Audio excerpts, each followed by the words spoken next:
Noticias Caracol fin de semana.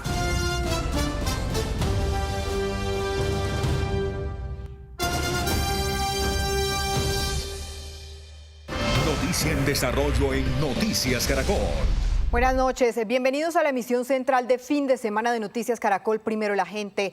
2 activistas venezolanos fueron atacados por sicarios en el norte de Bogotá. Los hombres se encontraban frente a un edificio residencial en el momento del atentado. Juan Pablo Contreras, ¿qué detalles se conocen? Catalina, ¿qué tal? Muy buenas noches. Mire, los hechos ocurrieron sobre las 12:30 del mediodía en el norte de la capital, en el barrio Cedrito. Se trata de 2 activistas venezolanos que fueron atacados con arma de fuego mientras estaban esperando un transporte público. El primero de ellos es Luis Alejandro Peche Arteaga, un analista político que salió de Venezuela hace cerca de un año por supuesta persecución política del régimen de Nicolás Maduro. Él en este momento se recupera, se encuentra aquí recibiendo atención médica en la clínica Reina Sofía, donde se recupera de varios disparos que recibió en sus extremidades inferiores. El otro activista es Yendriomar Velázquez, quien también salió de Venezuela en agosto del año pasado tras ser retenido durante varias semanas y durante varios días por el régimen de ese país.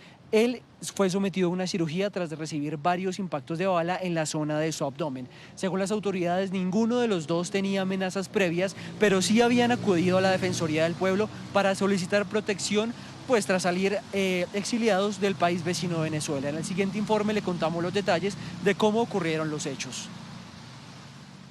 Este es el momento exacto en el que 2 sicarios que se movilizaban en este vehículo se bajan frente a un edificio ubicado en la carrera 19A con 134A en el barrio Cedritos para atentar contra Luis Alejandro Peche Arteaga, consultor político, y Yendriomar Velázquez Rodríguez, defensor de derechos humanos, los 2 de nacionalidad venezolana. Cerca de 12 segundos después se ve cómo salen corriendo del lugar y abordan nuevamente el carro y se dan a la fuga. Tras el atentado, los 2 activistas, quienes resultaron heridos, fueron trasladados de urgencias a la clínica Reina Sofía de Bogotá.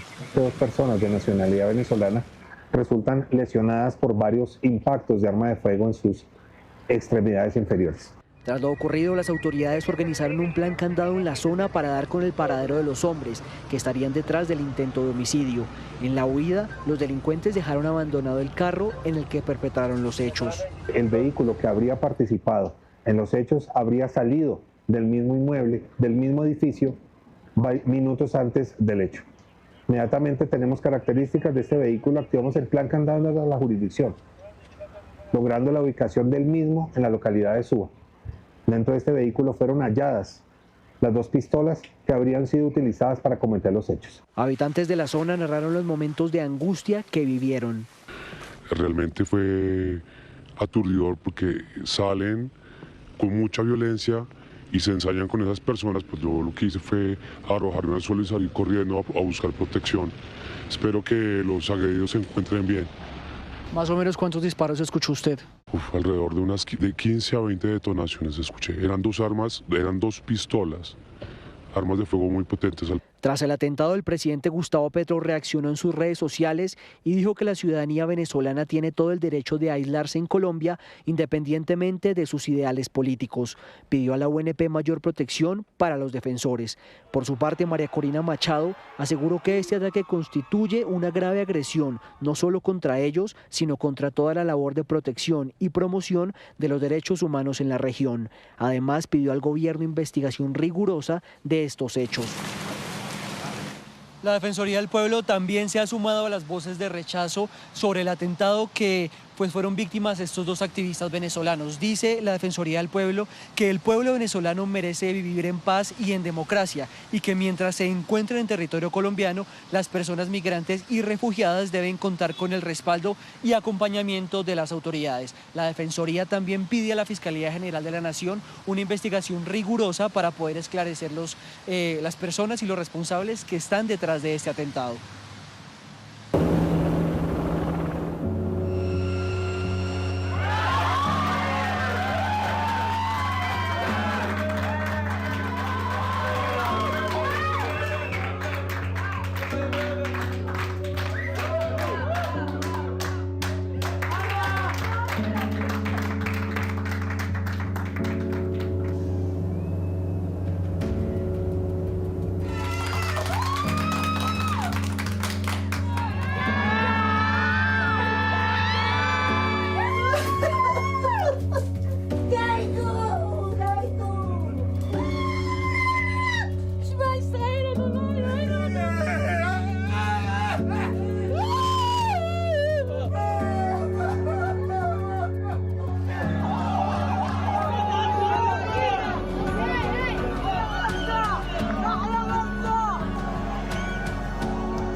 Buenas noches.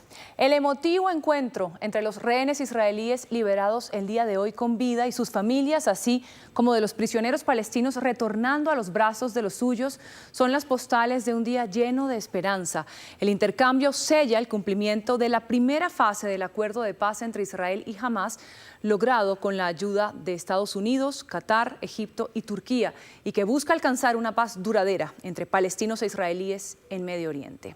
Los que van a ver a continuación son los 20 rehenes israelíes que permanecían en manos de Hamás y vivieron 2 años el infierno del secuestro en túneles en Gaza sin ver la luz del sol, privados de comida, de agua, medicinas y siendo maltratados, según relatan los liberados, y que hoy recobraron su libertad. En su mayoría, como ven, son jóvenes y están entre los 21 y los 48 años. Los niños, las mujeres y los adultos mayores que fueron secuestrados en esa oscura madrugada del 7 de octubre de 2023 ya habían sido liberados con anterioridad en otros momentos de cese al fuego. Este es el recuento del regreso de los cautivos israelíes a casa. Volver a la libertad es como volver a nacer. Un nuevo comienzo no solo para los 20 rehenes liberados por Hamás, también para sus familias, pues cada minuto previo al esperado día marcó una punzada de dolor.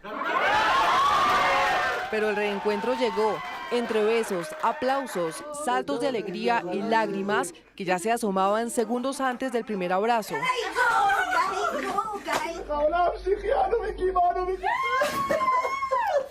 Para Ronen Kogel, la agonía por fin terminó. Él y los suyos se reencontraron con su hermano de 24 años, quien estuvo más de 700 días bajo cautiverio. Nos abrazamos desde el primer momento. Tenemos que hacer todo lo posible para recuperar nuestra vida y sucederá. El júbilo y euforia envolvió a esta mujer, símbolo de resiliencia. Más temprano pudo hacer videollamada con su hijo, al que constantemente dedicó sus oraciones a Dios y clamor para el cese de la guerra. No te lo vas a creer, mi amor, todo estará bien. No habrá más guerra, todos volverán a casa, todos, mi amor, se acabó. Eso es todo, la guerra terminó, volverás a casa, mi amor, te amo, mi amor. Y Eviatar David también volvió a ver la luz. Hace unos meses dijo estar cavando su propia tumba. Hoy, 27 de julio, a las 12, no tengo ni idea si habrá comida. No tengo ni idea de qué pasará con ella. Llevo no sé cuántos días seguidos sin comer. Ahora puso fin a un capítulo de horror, mismo que no sabía cuánto más iba a durar. Esta familia observó en directo por televisión su anhelo más profundo hecho realidad, la liberación de Eitan Orn, un argentino de 39 años. La emoción era tan fuerte que costaba respirar. 2 años de pesadilla. He pasado por cosas difíciles en mi vida y siempre he logrado lidiar con ellas. Pero durante estos 2 últimos años sentí que era demasiado tarde. Mucho. No podía más. Estas imágenes no necesitan descripción. Así esperaban otras familias que sus seres queridos estuvieran con las fuerzas de seguridad israelíes. Estoy muy emocionada, ¿sabes? También me preocupa cada paso. Quiero ver que todo salga bien, pero estoy muy emocionado de tener a Eilon pronto con nosotros. Los rehenes fueron puestos en libertad en 2 grupos, recibidos por la Cruz Roja, que los condujo hacia el ejército de Israel. Lo siguiente fue el traslado a hospitales desde la base militar de Rein. Y un silencio solemne tomó fuerza cuando llegaron los cuerpos de 4 cautivos al Instituto Forense de Tel Aviv. Hamás aseguró que recuperar los restantes tomará tiempo, al no haber total certeza sobre los puntos donde están enterrados. Hasta este lugar llegaron israelíes a depositar flores en memoria de las víctimas. Ahora el reto para ellos y los suyos será intentar dejar atrás el pasado, porque la vida empezó de nuevo, empezó desde este lunes.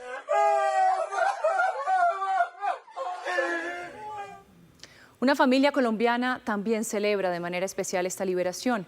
El colombo israelí Elkana Bokbot volvió a casa tras un poco más de 2 años de secuestro. Junto a los suyos, su esposa colombiana Rebeca González celebra el fin de una pesadilla y el comienzo de una nueva vida con su esposo en libertad. A estas imágenes le sobran las palabras. Es el abrazo entrañable, eterno y casi silencioso del amor que no se rindió y el beso anhelado que tanto habían esperado. El mismo que puso fin a un duelo congelado en el que vivía la colombiana Rebeca González desde hacía ya 737 días. Después llegó el abrazo de su madre. Sin querer soltarlo, lo miró una y otra vez como si necesitara convencerse de que lo que veía era real. Luego se acercaron su padre y otros familiares para al final fundirse todos en un solo abrazo, el del reencuentro que celebraba la vida y la libertad. Días antes así describía Rebeca a Noticias Caracol cómo soñaba que sería este momento. Esto va a ser el comienzo de algo muy bonito, un renacimiento de una familia, poder volver a abrazarlo, decirle que ya por la prueba más difícil de su vida la ha superado, porque después de esto no tenemos por qué quejarnos más en la vida. Así como la fe y la esperanza nunca se apagaron, desde que se conoció que el Caná sería liberado, las horas se llenaron de ansiedad y alegría contenida. El primer contacto antes de su liberación se dio a través de esta videollamada, aún con uno de sus captores a su lado. A el Caná se le iluminaban los ojos y sonreía al ver a su familia. Solo les pidió que se calmaran y les confirmó que todo estaba bien. Horas después fue entregado a la Cruz Roja y posteriormente a las fuerzas militares de Israel. En un comunicado, su esposa Rebeca agradeció a quienes los acompañaron en esta lucha y señaló que termina así el capítulo más oscuro de sus vidas. En Tel Aviv, cientos de personas se congregaron afuera de uno de los hospitales a los que fueron llevados los rehenes israelíes liberados para su revisión médica. Ahí, con vítores y cánticos, los recibieron. Nuestra compañera de Blue Radio, Catherine Ávila, esta tarde nos envió su reporte. Después fue un día de celebración aquí en Israel, la liberación de estos secuestrados. Unos fueron asesinados, pero 20 están regresando al país con vida. Esto comenzó sobre las 2 de la mañana en la Plaza de los Secuestrados. Cientos de personas llegaron allí para celebrar este día y vivirlo pues en compañía de todas las personas que estaban allí, de familias y de conocidos de estas personas. 737 días, 4 horas y 57 minutos el reloj para traer a casa a los secuestrados finalmente se detuvo en medio de banderas, bailes, cantos, gritos de alegría, aplausos y lágrimas. En la Plaza de los Secuestrados, miles de personas se reunieron desde las 2 de la mañana para ver en pantalla grande el regreso a casa de los 20 secuestrados vivos y los 28 cuerpos de quienes fueron asesinados en cautiverio. El sentimiento era de alegría, pero también miedo. Siento que todo Israel no ha dormido en 2 días. Y sí, todos estamos como que felices, pero también tenemos miedo.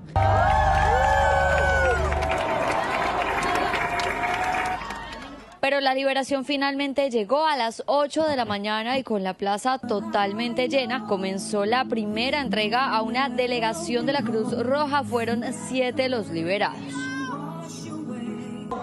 Creo que no hay palabras de cómo escribir este momento en nuestra historia, un momento muy feliz. 2 horas más tarde fueron liberados los otros 13, entre ellos el Cana Bogbot, el colombiano israelí esposo de la colombiana Rebeca González. Por primera vez después de 2 años se comunicó por vía telefónica con su familia en una emotiva llamada.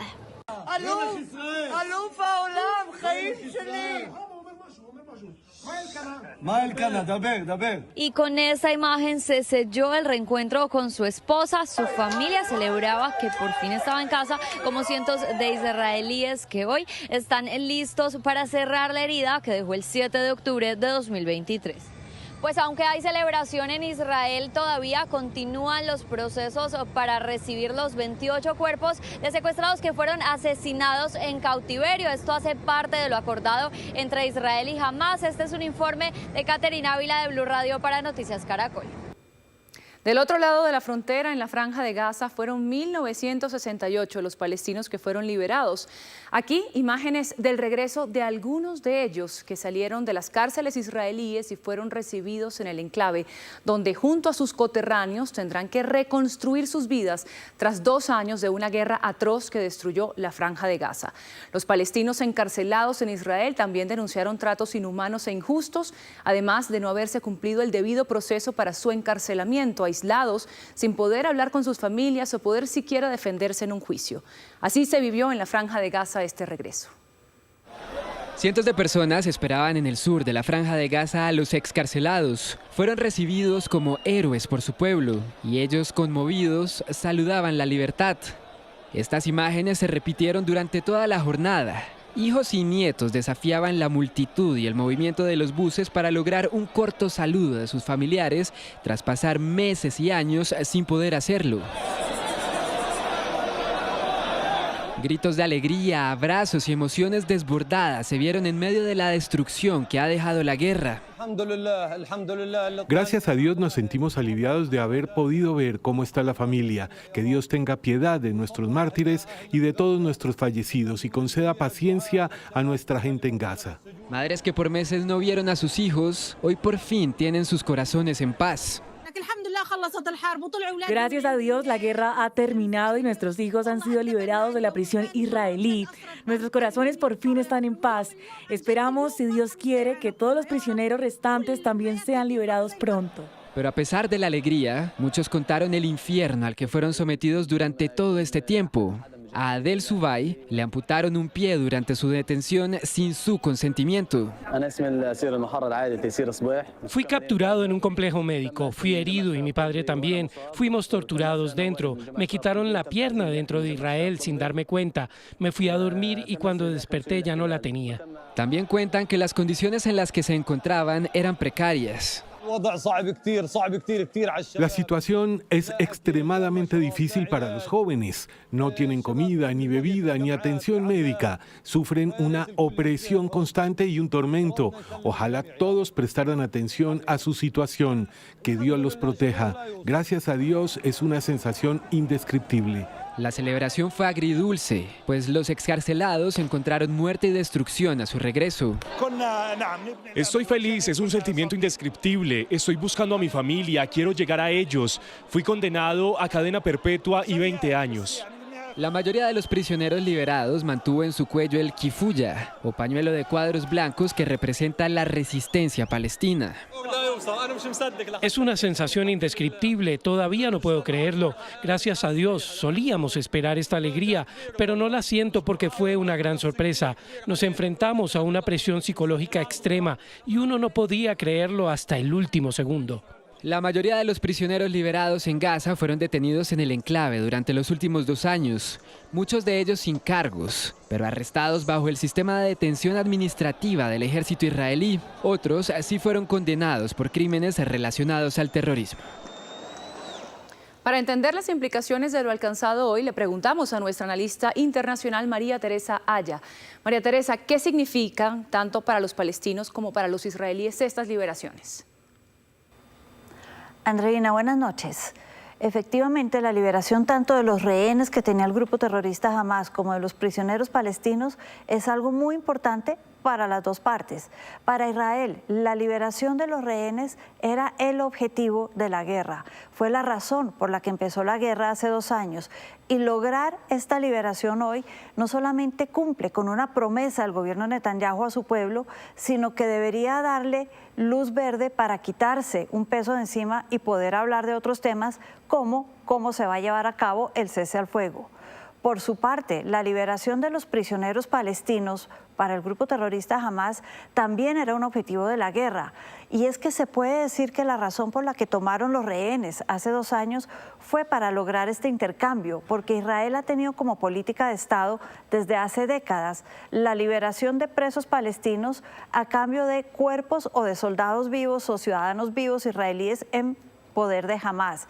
En ese sentido lo ha hecho antes, pero aquí hay que decir algo muy importante, y es que hace más o menos 15 años, en uno de los últimos intercambios, un soldado israelí en Gaza, por cerca de 1000 presos palestinos, Israel liberó en ese momento, a Yanwar Sinwar, uno de los personajes que creó y fue el artífice detrás del 7 de octubre del 2023.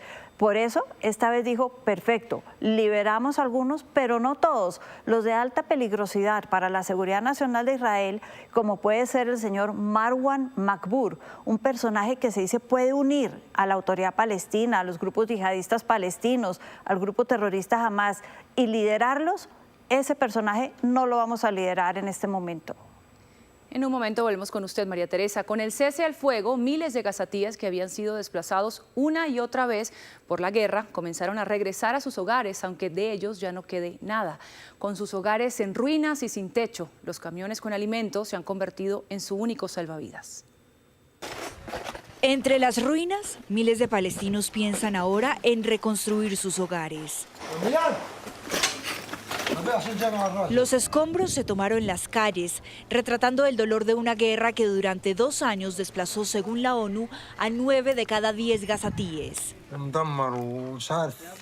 No sé dónde dormiremos. ¿Dormiremos sobre los escombros? ¿Qué haremos? No lo sé. Me sorprende que toda la casa esté destruida. Los 4 pisos de la casa se derrumbaron. Incluso la habitación de abajo está destruida. Una pequeña habitación de 3 por 3 metros. Todo destruido, el baño también. Pero no es solo la destrucción, también es la angustia por la falta de alimentos y productos esenciales. Por eso los camiones cargados de ayudas humanitarias que van desde Egipto se desocupan en segundos. Sobre los camiones, cientos de gazatíes pelean por llevarse una sola caja de alimentos para darle de comer a sus familias. Espero de verdad que esta ayuda se pueda gestionar oficialmente y entregar a la gente. No puedo hacerlo así, podría ser atropellado por un camión. Así que espero que los países extranjeros ayuden a entregarla a la gente de aquí y la distribuyan como antes. Sin desistir, viven el tercer día del cese al fuego. La destrucción no alcanza a ser descrita con palabras. Cerca de los 2 millones de habitantes de Gaza tuvieron que dejarlo todo. Y hoy, retornar significa un nuevo comienzo. Pero a puertas del invierno, sin comida, sin agua y sin techo, no saben dónde resguardarse. No tenemos trabajo ni casa, volveremos a vivir en las calles, así que ¿por qué deberíamos estar felices? No solo eso, sino que las almas que se han ido, eso es lo que lloramos, más que las cosas materiales que hemos perdido. Las máquinas remueven todo lo que se fue al piso por los ataques de Israel, mientras que los palestinos, entre el polvo y los cimientos de lo que un día fue su casa, buscan los restos de sus seres queridos desaparecidos. Se estima que al menos 14.000 cadáveres estén bajo los escombros. Es innegable que la gran figura del día fue Donald Trump, quien no solo logró que tanto Israel como Hamas aceptaran esta primera parte del acuerdo, sino que convocó y reunió a 20 jefes de Estado del mundo. ¿Por qué un liderazgo como el de Donald Trump fue clave para alcanzar este acuerdo, Teresita? El presidente Trump ha sido clave para estos acuerdos, porque uno, ha logrado que lleguen todos a la mesa, que lleguen y se sienten, pero también porque está haciendo que Israel negocie desde una posición de fortaleza, una fortaleza compartida con Israel. Y es que Israel llega a estos acuerdos luego de haber debilitado a grupos como los hutíes en Yemen, a Hezbollah en el Líbano y con la ayuda del presidente Trump y de Estados Unidos a Irán, su máximo enemigo. Así, el presidente fue clave para que Israel se sintiera empoderado y llegara a este cese al fuego sintiendo que había ganado algo y que había cumplido sus objetivos de guerra. Por otro lado, fue clave con países como Qatar, que tiene mucho peso sobre el grupo terrorista Hamas, y le dijo: Israel se equivocó al atacarlo a ustedes y yo le voy a mostrar que yo lo considero usted un amigo importante. Hizo que Israel pidiera perdón, y luego eso hizo que Qatar, junto con Egipto y Turquía, influyera sobre el grupo terrorista Hamas para que aceptaran el cese al fuego. Fue importantísimo esta posición de fuerza con la que llegó el presidente Trump a influir no solamente sobre Hamas, como era de esperarse, sino sobre Israel. Dijimos de fuerza, pero es que también tiene mucha influencia sobre Netanyahu y le dijo: esto es para su bien. Como lo dijo Donald Trump, en el Parlamento israelí se silenciaron las armas en la Franja de Gaza y los rehenes volvieron a casa. Una victoria que se anotó el presidente Trump y que también deja imágenes como esta. La portada de la revista Time reconociéndolo como el triunfo de Trump, haciendo un juego de palabras con su apellido. Pero tal vez la evidencia más fehaciente de este triunfo es esta foto donde 20 líderes del mundo de los poderosos países del Golfo, también de Europa y Asia, están detrás de él en Sharm el Sheikh, Egipto, donde se firmó el documento que formaliza la primera fase del acuerdo de paz entre Israel y Hamás y que es apoyado por estas naciones. Con su puño en señal de fuerza, el presidente Donald Trump marcó el cierre de 24 horas frenéticas y de una gira por la paz en Medio Oriente, en donde lo recibieron como a un héroe. Desde el cielo de Tel Aviv se divisaba un mensaje gigantesco de agradecimiento con la silueta del rostro de Trump. En las calles también coreaban su nombre, ciudadanos, exsecuestrados y familiares de víctimas que se reunieron con él para agradecerle. Lo propio ocurrió en el Parlamento, donde los asistentes lo recibieron portando gorras rojas con los mensajes Trump, el presidente de la paz. Su discurso de 65 minutos ante el Parlamento de Israel es el primero de un presidente estadounidense desde 2008, una postal histórica a propósito de un acuerdo que es considerado también histórico. Es el comienzo de una gran concordia y una armonía duradera para Israel y para todas las naciones de lo que pronto será una región verdaderamente magnífica. Lo creo firmemente. Este es el amanecer histórico de un nuevo Oriente Medio. Ni siquiera la fugaz protesta de un legislador de izquierda en contra de Trump, quien fue sacado rápidamente del recinto, opacó el discurso victorioso del mandatario, quien luego se trasladó a Sharm el Sheikh, Egipto, hoy en día referenciada como la ciudad de la paz, en donde esperaban al presidente de Estados Unidos más de 20 líderes del mundo y una mesa decorada con el mensaje Paz 2025, en donde junto a los mediadores Trump puso su rúbrica en el esperanzador acuerdo que liberó a los rehenes y formalizó el cese al fuego. Este es un día tremendo para el mundo, es un día tremendo para Medio Oriente. Y pueden ver que esta es probablemente la mayor reunión de países en términos de riqueza y poder jamás reunida. Aunque no dio detalles de qué exactamente firmaron, llamó la atención que tanto Israel como Hamás no estuvieron presentes en la ceremonia, por la que sí desfilaron los cerca de 20 líderes. Trump, como si se encontrara en Washington, hizo de anfitrión, saludándolos uno a uno, como por ejemplo al presidente de la Autoridad Nacional Palestina, Mahmoud Abbas, pero fue el apretón de manos con el presidente de Francia, prolongado y a ratos parecido a un forcejeo, el que llamó especial atención. Con Pedro Sánchez de España también hubo un apretón rígido, mientras que con el presidente de Turquía, Erdogan, a quien Trump ha llamado poderoso, el trato fue mucho más suave. Hasta el presidente de la FIFA, Gianni Infantino, quien se ha vuelto muy vocal pidiendo un cese al fuego, hizo presencia en la reunión. Tras el saludo, las palabras. Algunos líderes estaban sentados adelante de Trump, otros parados a su espalda.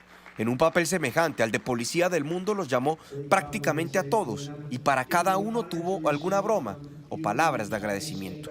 Y prometió que ahora seguirá la segunda fase en Gaza. Es tan hermoso ver que un nuevo y bello día está surgiendo y ahora comienza la reconstrucción. Al finalizar la ceremonia, el micrófono del presidente Trump quedó abierto y se captó en video y un poco en sonido una conversación informal con el presidente de Indonesia, en la que le pedía una cita con su hijo Eric o con Don Jr. En el plan de 20 puntos propuesto por Trump se contempla el desarme de Hamás y la completa desmilitarización del enclave. Un punto que Hamás no ha aceptado aún y no sabemos si lo hará. Así que aún hay varios obstáculos que podrían presentarse en el camino a una completa resolución del conflicto.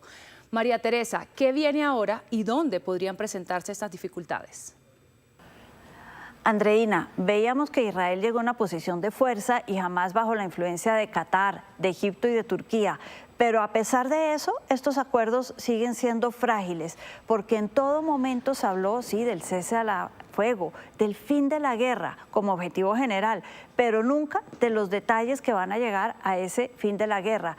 Y ahí lo más importante es el Estado palestino y la creación del Estado palestino. De ese no se habla en estos 20 puntos y eso es un reto que hay que tener en cuenta muy fuerte para que esta paz dure. Sí o sí hay que hablar de eso. Sí se habla de la administración de Gaza, pero una administración liderada por Estados Unidos, europeos y árabes con plata, porque la plata se convierte en ese sostén del fin de la guerra. Pero no se habla de quién van a estar ahí los palestinos, si van a estar o no, y si no están, acá hay un riesgo de que esto se caiga. Miguel Quintero, el hermano del precandidato presidencial Daniel Quintero, pasó de ser un hombre cuestionado en redes sociales a estar en la mira de la Fiscalía por presunta corrupción. Noticias Caracol revela audios y chats de una investigación que indaga la indebida injerencia que habría tenido durante la alcaldía de su hermano y la extraña relación con un apartamento extinto a la mafia.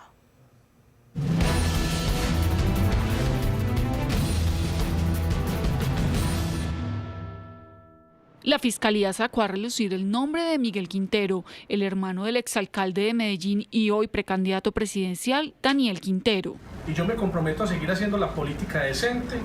La razón, Miguel Quintero aparece como presunto articulador de contratos irregulares de 2020 a 2022 entre los bomberos de Itagüí y el área metropolitana del Valle de Aburrá, asociación de 9 municipios presidida por el alcalde de Medellín.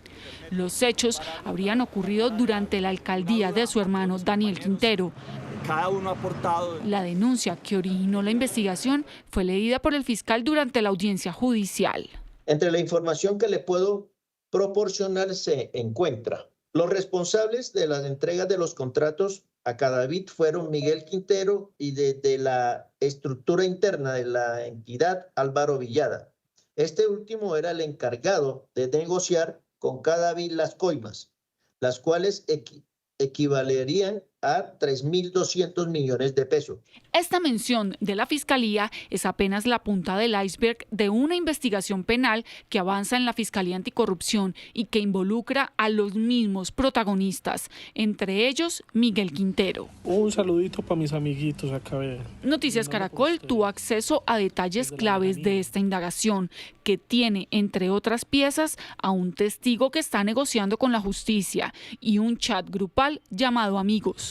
Amiguitos, ¿sí me van a caer o no van a caer? Desde el 31 de enero de 2020 hasta marzo de 2021, los integrantes de este chat compartieron videos, audios, conversaciones y fotografías que dejan en evidencia la estrecha relación de Miguel Quintero con dos polémicos personajes. Álvaro Villada, un exdirectivo de la gobernación de Luis Pérez que pasó a ocupar el cargo de subdirector financiero del área metropolitana del Valle de Aburrá en 2020. Hemos consolidado unos hitos. Y Sebastián Ortega, hijo del cuestionado cacique político de Bello, William Ortega. El asunto no tendría nada inusual, de no ser porque este grupo de amigos, encabezado por Miguel Quintero, hablaba abiertamente de la injerencia que tenían en la contratación, las finanzas y los asuntos administrativos del área metropolitana del Valle de Aburrá, según lo afirmó el testigo ante la Fiscalía, al explicar el contexto de este chat del 13 de febrero de 2020. Buenos días, mis amigos y doctores. Hoy nos reunimos todos 6 p.m. donde Peter. Confirmar. Apareció Álvaro, buenos días. Doctor, un abrazo inmenso. Sabes que te amo. Tareas que debemos hacer y debemos reunirnos por lo menos una vez a la semana, con informes. Temas a tratar. Todos los administrativos, jurídicos y financieros. Me parece. Álvaro Villada ejercía para ese momento como el encargado de la subdirección de finanzas del área metropolitana del Valle de Aburrá, una entidad que manejaba más de $500 millones de pesos de presupuesto. Para que ustedes conozcan qué hacemos. En los chats se evidencia cómo servía de enlace para tramitar lo que pedía Miguel Quintero y Sebastián Ortega, particulares externos de la entidad. De hecho, ese mismo día, el 13 de febrero, le enviaron las siguientes hojas de vida. Hoja de vida Jennifer Quiceno. Ok, de una. Para planeación. Sí, tiene estudios, experiencia. Hoja de vida César Augusto Chavarría. Este también puede servir, Miguel, es de confianza. César Augusto Chavarría, cuya hoja de vida fue promovida por Sebastián Ortega en este chat, fue nombrado en Metroparques como jefe de la unidad logística. El nombre de Chavarría apareció junto al de Álvaro Villada entre los imputados por la Fiscalía por irregularidades en los contratos que se firmaron entre Metroparques y el área administrativa del Valle de Aburrá. Ahora Chavarría trabaja en la DIAN. Brindando por ustedes. La influencia de Miguel Quintero en la contratación era tan evidente que en el siguiente chat reclamó por la demora en la contratación de una recomendada suya. Lo más grave es la respuesta que recibió de uno de sus amigos, quien le sugirió crear un comité de contratación paralelo con abogados contratistas. Y no para la maquinaria política ni para los empresarios. Pregunta, ¿esta niña Elizabeth Quintero por qué no entró al área? Pensé que ya estaba allá. Eso aquí es muy demorado con la jurídica. Hemos sacado unos procesos porque nos hemos parado al lado del abogado, pero aún así se lo demoran todo. Por ejemplo, con esta niña Elizabeth me di cuenta que no aprobaron el ingreso por otra persona. Háblale a JD, que le dé línea y nos deje montar el comité de contratación paralelo con abogados contratistas como lo habíamos propuesto. Uf. ¿Quién la paró? Para tenerlo en el radar y mañana mismo yo me encargo. En este chat, Villada le sugirió a Miguel Quintero hablar con JD, quien según la investigación de la Fiscalía sería Juan David Palacio, entonces director del área metropolitana y jefe de Villada. Para que este gran esfuerzo perdure. Al día siguiente, Villada le confirmó a Miguel Quintero que ya destrabó el trámite de la hoja de vida de su recomendada. Hoja de vida Elizabeth Quintero Salazar. Saludos, aquí está el tema de la doctora, eso sale para hoy, me lo tenían muy embolatado, me lo tenían engavetado para por la parte de jurídica. Listo, un abrazo. Esa es, porfa. Ya listos. Llámenla.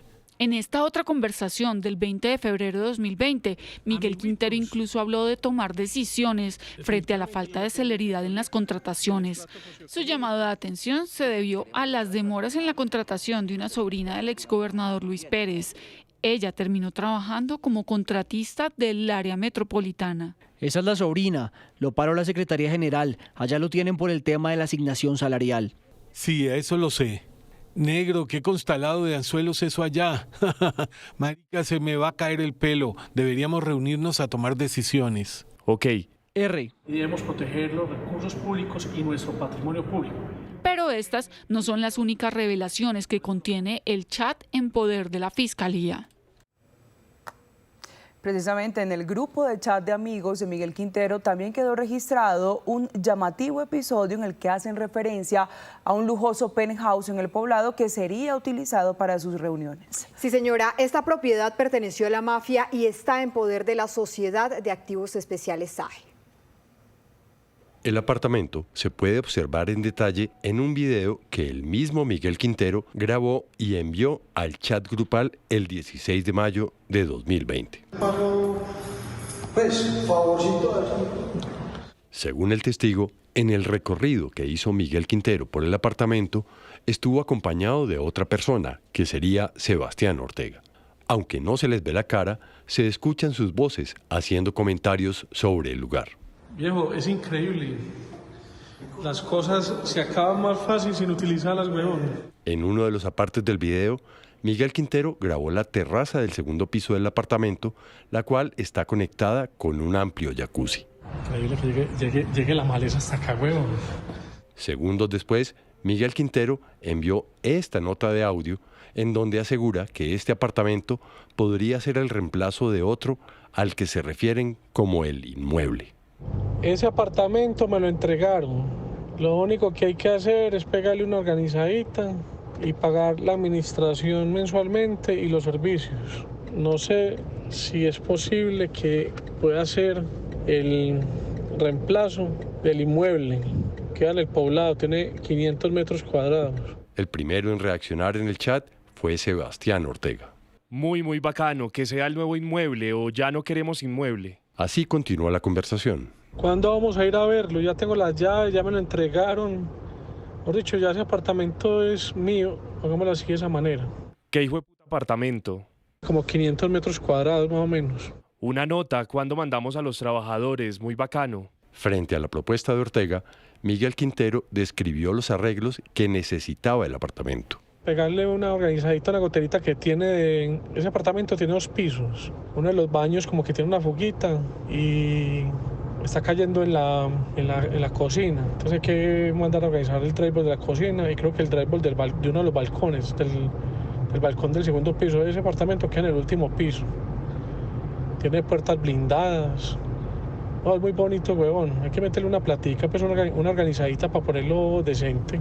Amiguitos. 2 días después, en el chat de amigos, Miguel Quintero envió esta fotografía en la que él aparecía en la zona del jacuzzi con Jorge Liévano, exgerente de Metroparques, hoy imputado por la Fiscalía y sancionado en primera instancia a 9 años de inhabilidad por la Procuraduría. La foto iba acompañada del siguiente audio. Esperando a los amiguitos en el jacuzzi. Noticias Caracol logró localizar el apartamento del video de Miguel Quintero. Está ubicado en los últimos 2 pisos de este edificio, en el exclusivo sector del Poblado. El inmueble fue incautado hace 25 años en el marco de la operación Nueva Generación, en el que las autoridades capturaron a medio centenar de capos para su extradición. En el año 2012 se declaró la extinción de dominio del apartamento. El penthouse fue puesto en venta por la Central de Inversiones, CISA, entidad a cargo de comercializar los bienes extintos de la mafia, pero no ha sido vendido. Según el certificado de tradición, a finales de 2019, el predio fue entregado por la Sociedad de Activos Especiales a Uber Giraldo Muñoz como depositario. Él fue removido 2 años después, en noviembre del 2021. Autorizó la entrada de ustedes. No hay claridad frente a qué hacía Miguel Quintero a mediados de 2020 con acceso a un apartamento de la SAE, el cual afirmaba que se lo habían entregado, algo que no aparece en ningún trámite formal. Noticias Caracol buscó a Miguel Quintero para preguntarle sobre los interrogantes que se desprenden de este chat con sus amigos y del apartamento, pero no obtuvimos respuesta. También buscamos al exalcalde y hoy precandidato presidencial Daniel Quintero, pero tampoco contestó. En otras noticias, tras la implosión de los 4 puentes vehiculares en el occidente de Bogotá, avanza el retiro de escombros. Los cierres viales en la zona continuarán mientras se construye la nueva calle 13, un proyecto que transformará este corredor principal de la capital. En la calle 13 con Avenida de las Américas, el sonido de las máquinas es hoy el protagonista. Comenzó el retiro de las cerca de 12.000 toneladas de escombros tras la implosión de los 4 puentes vehiculares. Estos puentes, que durante medio siglo fueron claves para la movilidad en el occidente de Bogotá, serán reemplazados por esta mega intersección de 3 niveles. Que implica un punto de partida de lo que será la nueva calle 13 para Bogotá, que es una obra que yo recuerdo, pues, histórica. Desde que yo estoy involucrado en asuntos de Bogotá hace cerca de 20 años, la ciudadanía ha pedido la intervención de la calle 13. Así quedará. En el primer nivel, una glorieta para tráfico mixto. En el segundo, una exclusiva para Transmilenio. Y en el tercero, puentes para vehículos particulares. Con los nuevos puentes, eso va a pasar ya no de 13 a 15 minutos, sino de 3 a 5 minutos. Actualmente el tránsito en este punto de Bogotá se ve así. A todo el mundo se le va encima a uno y demás, y tanta gente también en cicla, en bici. En hora pico es muy difícil por los camiones, motocicletas. La nueva calle 13 beneficiará a 680.000 personas que se mueven a diario por este corredor, donde también operan 1.000 vehículos de carga al día. Para que garanticemos que cuando arranque esta obra, que arranca con la demolición de los puentes, los ciudadanos vean inmediatamente obra. Los nuevos puentes vehiculares estarán listos en 2027 y mientras tanto se mantendrán los cierres en la calle 13, Avenida de las Américas, calle Sexta y carrera 50. De otro lado, intensas lluvias acompañadas de granizo se registraron esta tarde en Bogotá. Por cerca de 4 horas, las precipitaciones provocaron daños en redes del acueducto, vendavales y encharcamientos en diferentes puntos de la ciudad. En videos captados por los ciudadanos se ve cómo un manto blanco cubrió varias zonas de la capital del país. Las precipitaciones también causaron retrasos en algunos vuelos en el aeropuerto El Dorado.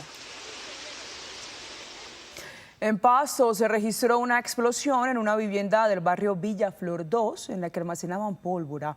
Una persona murió y alrededor de 50 viviendas resultaron afectadas. Con grandes afectaciones estructurales quedó la vivienda y las casas vecinas, en donde ocurrió una fuerte explosión en el barrio Villaflor 2 de Pasto.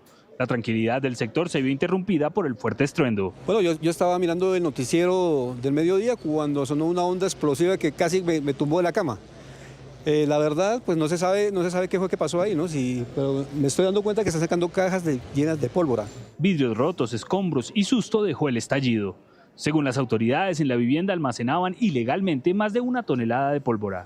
Lamentablemente tenemos ya una persona fallecida y de ahí que nosotros desde la administración municipal estaremos realizando las campañas y tomando las medidas del caso a efecto de evitar futuros inconvenientes con el tema de pólvora. 2 personas resultaron heridas por la explosión y por lo menos a 50 viviendas se les quebraron los vidrios. Que cayó un rayo y luego se sintió la explosión. No sé si fue coincidencia o qué fue que pasó, pero pues eso es lo que yo pienso, ¿no? Sí, señor. ¿Cómo se siente después de esa explosión y después de ver lo que pasó? No, pues un susto, ¿no? Las autoridades investigan lo sucedido e insisten en el llamado a la ciudadanía a no utilizar ni fabricar pólvora. Durante meses, varias ciudades de Europa fueron blanco de ataques terroristas cuyos protagonistas eran colombianos que trabajaban para los servicios de inteligencia rusos. Y varios interrogantes surgen, Catalina y televidentes. ¿Cómo llegaron a ser parte de operaciones planificadas por las agencias de Putin? ¿Quién y cómo los reclutó y cómo ejecutaron los ataques? Esa es la historia.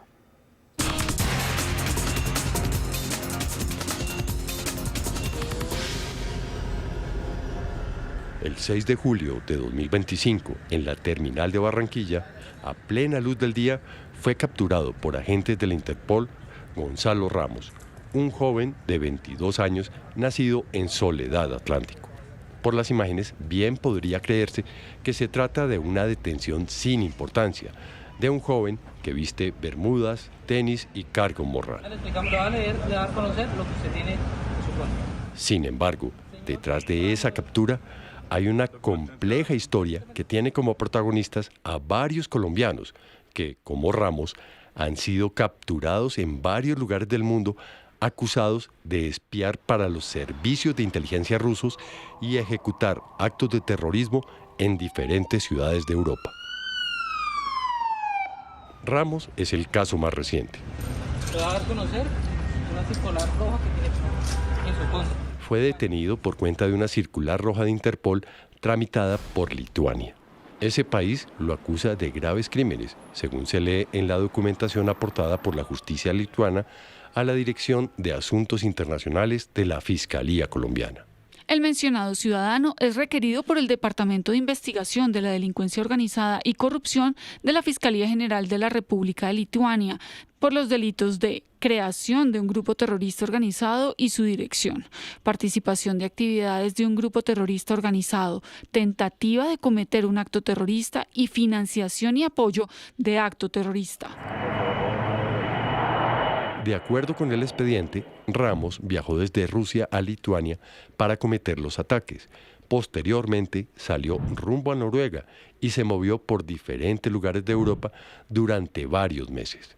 Finalmente, el rastreo de las agencias de inteligencia detectó que había viajado a Colombia para visitar a su familia.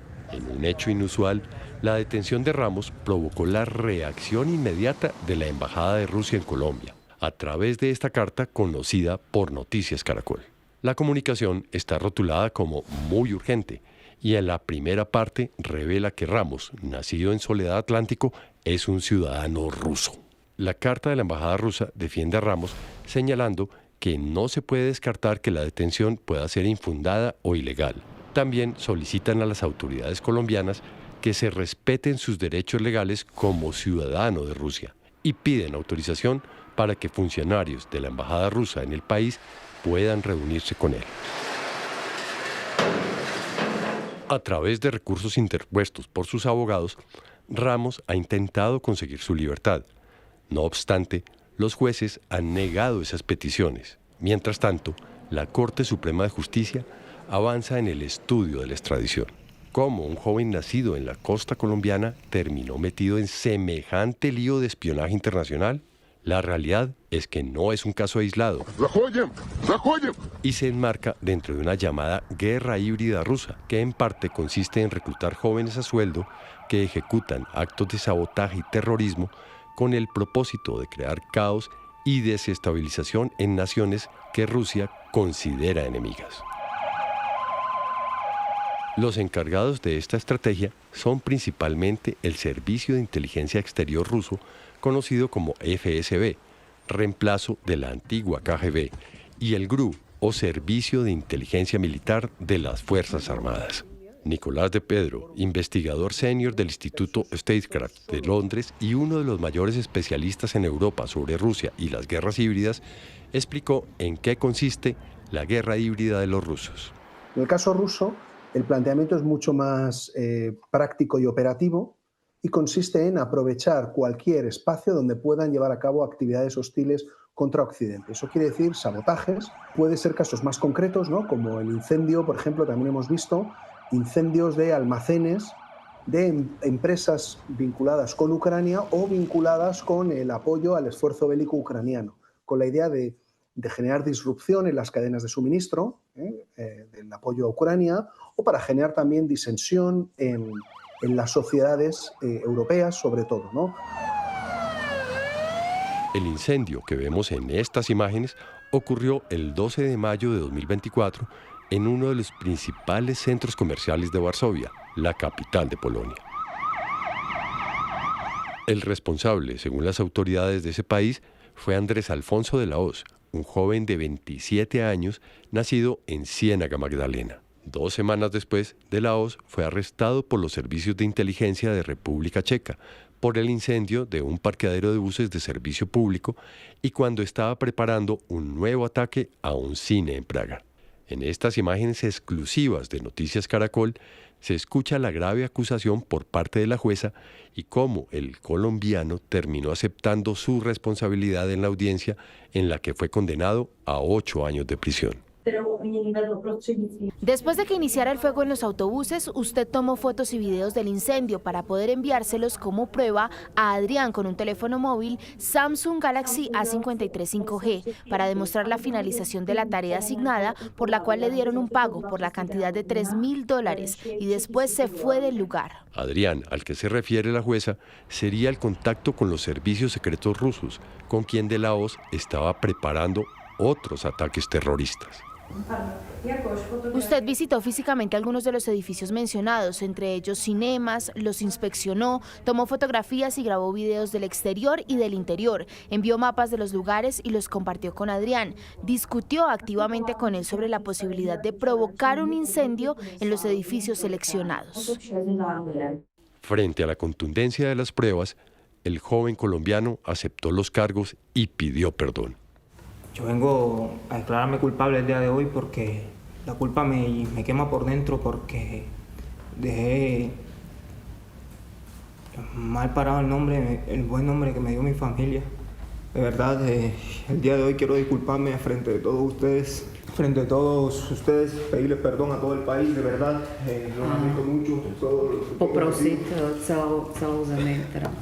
Una vez se conoció esta condena en República Checa, en otro país, Polonia, las autoridades revelaron que el colombiano también tiene cuentas pendientes con la justicia por al menos 3 ataques terroristas, entre ellos el incendio a un centro comercial en Varsovia. De hecho, el primer ministro de ese país, Donald Tusk, no dudó en señalar que de la Hoz ejecutó estos actos a petición de los servicios de inteligencia rusos. Hoy se ha publicado otra información de la Fiscalía sobre la imputación de un ciudadano colombiano acusado de actos de sabotaje, intentos de incendio en Polonia, así como el incendio de un autobús en Praga, República Checa. El trabajo de nuestra Fiscalía y nuestros servicios ha confirmado una vez más que también, en este caso, estos intentos de sabotaje se llevaron a cabo por orden directa de los servicios rusos. La Agencia de Seguridad Interna de Polonia también confirmó que estas acciones terroristas fueron ordenadas, supervisadas y financiadas por los servicios de inteligencia rusos.